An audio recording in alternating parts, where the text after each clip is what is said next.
그렇게 하면 IYS 시청자 여러분, 2023년 1월 16일 월요일 오후 2시 165차 방송을 시작합니다. 코이카멘 IYS는 나가자 세계로라는 깃발을 높이 들고 세계 시민의 기치 아래 진실과 정의를 바탕으로 세계 평화와 인류 공영 그리고 한반도 평화 통일을 지향합니다. 오늘은 119번째 나라로 중화민국 대만이라고 하죠. 그 나라에서 중화민국으로 하니까 중화민국으로 하겠습니다. 대만으로 알려진 중화민국으로 여러분과 함께 떠납니다.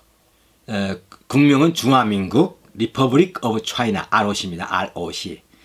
타이베이가 수도이고요. 인구는 2,360만 명. 국민소득은 32,300불. 면적은 36,000 평방제곱킬로미터.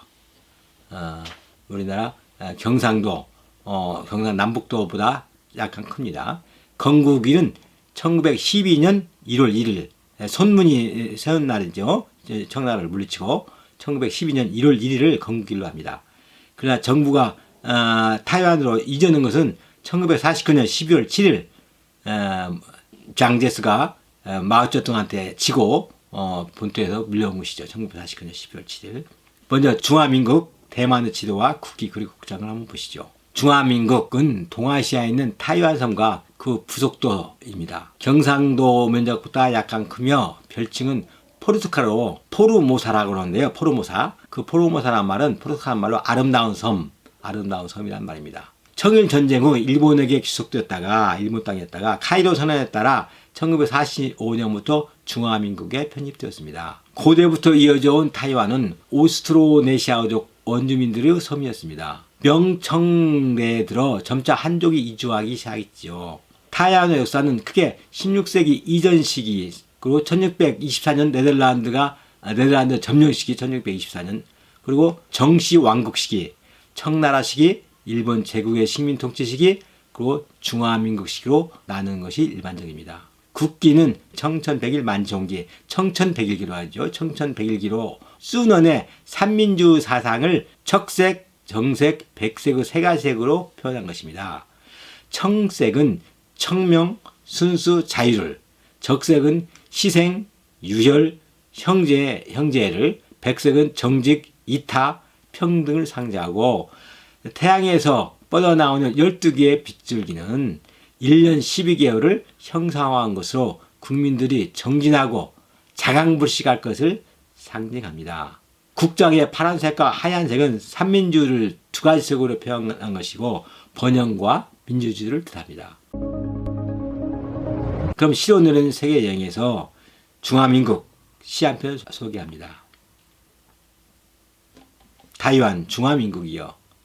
중국 대륙에서 150km, 이어도에서 800km, 필리핀에서 300km, 류크 제도까지 75km, 남북으로 400km, 동서로 150km, 아름다운 섬 포르모사, 대륙이 나온 달걀 1호다.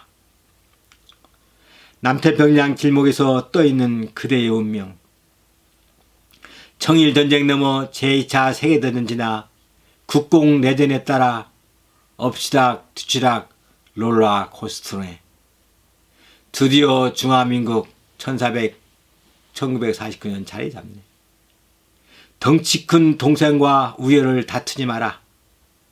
유엔 깃발 옆에 좌에 청천백일기, 우에 오성홍기, 푸른 하늘에 조화롭게 나부껴라. 만국기가 하늘에서 펄럭인다. 태국기, 일장기, 성조기, 삼석기, 윤현잭도 보인다. 얼마나 아름다운가. 일본 류크 제도와 중국 대륙, 필리핀은 그 사이에 위치한 교통유지이고 타이완에서 류크 제도까지는 75km, 중국 대륙까지는 150km, 필리핀까지는 300km, 우리의 이호도까지는 800km입니다. 타이완의 지역은 산이 많아서 전체 면적의 64%가 산이고 중앙 산맥이 섬의 동부를 남북으로 가로지르며 봉우르드르 평균 고도는 3000m를 넘습니다. 섬에서 가장 높은 산이 옥산이죠. 그 나라 말로 유산이라고 합니다. 한문은 옥산. 유산은 높이가 3,997m입니다. 산맥의 동쪽은 평야부가 적고 태평양 연안에서는 수직에 가까운 각도로 솟은 절벽이 계속 두고 있습니다.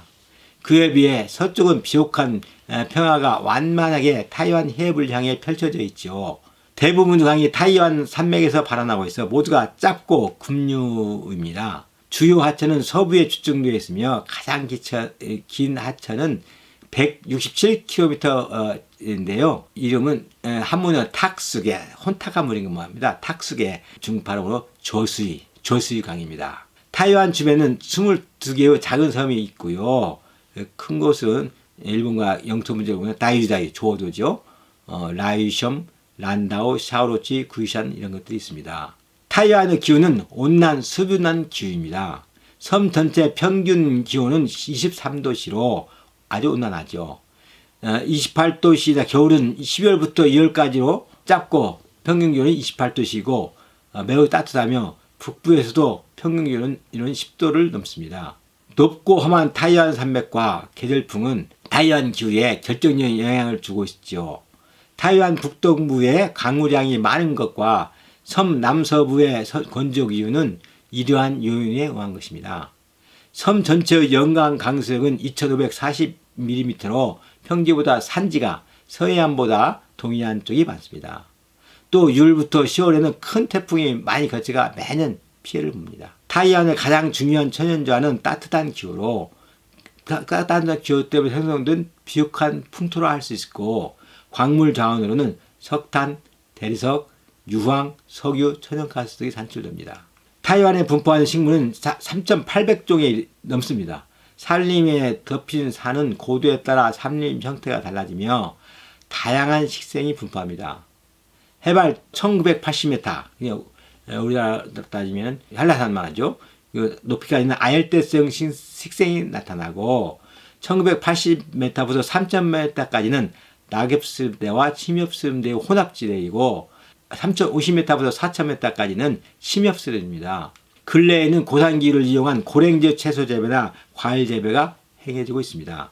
이곳에 서식하는 동물로는 여러 종류가 있는데 포유류는 타이완 곰 등 63종이 있고 또한 많은 445종의 새, 80여 종의 파충류, 31종의 양서류, 많은 곤충들을 볼 수 있습니다. 타이완에서 맨 처음 도달한 민족 집단은 말레이, 폴리네시아계의 민족, 지금은 고산족입니다. 이들은 부족마다 따로 떨어져 생활했기 때문에 국가를 형성하지 않았고 문자도 없었기 때문에 역사와 기록도 남아있지 않습니다. 중국 대륙의 삼국시대에는 타이완을 이즈라고 불렀는데 일흥대전 이후 오나라는 주민 부족에 시달렸습니다. 그래서 오나라의 손권은 2030년 봄에 유용과 제갈직에게 정병 1만 명을 준 후 이주와 단주들을 샅샅이 뒤져서 주민들을 징발해 오도록 명령했으나 유용과 제갈직은 가는 동안 풍랑을 만나 병력이 겨우 대부분 잃었고 사망했고 그렇게 징발해온 말레이 폴리네시아 원주민은 1,000명에 불과했습니다.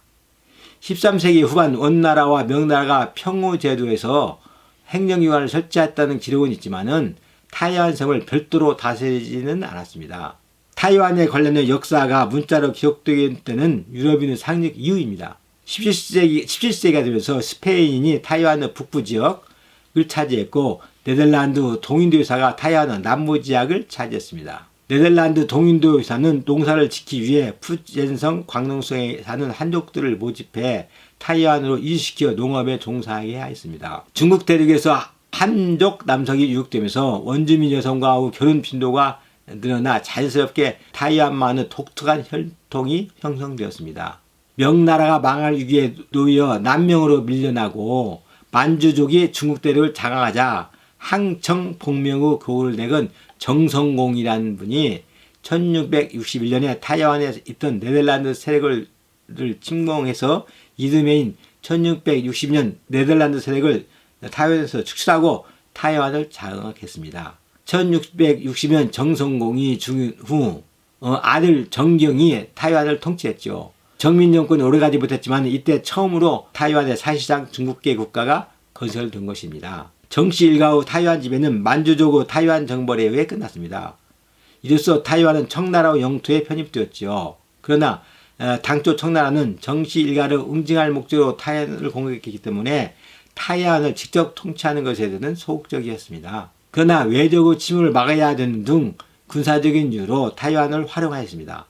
청나라는 타이완 섬에 일부 사면을 설치하고 푸첸성의 관할하에 두었습니다.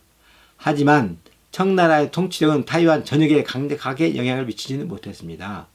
이런 이유로 현재 타이완의 독립을 주장하는 세력들은 중화인민공화국 영유권 주장이나 1945년 중화민국 귀속은 잘못되었다는 주장의 근거로 활용하고 있습니다. 한편 타이완 섬의 인구 대부분을 차지했던 원주민은 푸첸성, 광둥성으로부터 생활이 어려운 한족들이 대거 타이완으로 이주하여 정착하였고, 당시에 스스로 한족과 동화되어 가던 청나라는 관청에서 조직적으로 타이완 원주민에게 성씨나 가계도, 족보 등을 부여하여 한족화를 추진하는 등 여러 가지 이유로 한족화되어 갔습니다. 19세기 후반이 되면서 청나라는 일본 제국이나 구미열강의 대외 진출에 대한 방어 거점으로 타이완의 중요성을 재인식하게 되었고, 1885년 타이완을 푸첸성에서 분리해 타이완성으로 승격시켰습니다. 하지만 1894년에 일어난 청일전쟁에서 청나라가 패배하자 일본의 주도하에 시모노세키 조약이 맺어졌고, 이 조약에 따라 청나라는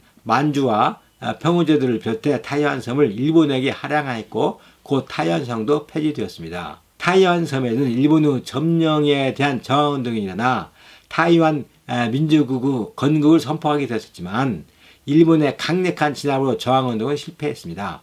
그 일본 정부는 타이완 총독부를 설립해 1945년 자기들이 패망할 때까지 타이완을 통치했습니다. 일본 제국 패망으로 1945년 10월 25일 타이완섬과 평우제도는 50년 만에 중화민국으로 반환되어 현재까지 통치되고 있습니다. 1949년부터는 중화인민공화국에서 중화민국에 대한 권리 일체를 주장하고 있습니다. 타이완을 수복하고 통치하기 위해 파견된 중화민국 정부 관료와 병사들은 타이완 주민들의 기대와 다른 모습을 보여 이들에 대한 주민들의 실망이 무척 커졌습니다. 타이완 주민들의 이런 불만은 1947년 2월 18일 한거를 통해 228 사건이라고 하는데요. 아주 큰 사건입니다. 우리나라 4.3 사건보다 더 크죠. 228 사건을 통해 폭발했습니다. 봉기로 인해 중화민국 권력들은 주민들을 상대로 협상을 할 것처럼 시간을 끌면서 뒤로는 짱제석에 본토 병력의 파견을 요청하였고, 3월 8일 본토에서 지원 병력이 도착하자 타이완에서는 대대적인 유혈 진압작전이 시작되었죠.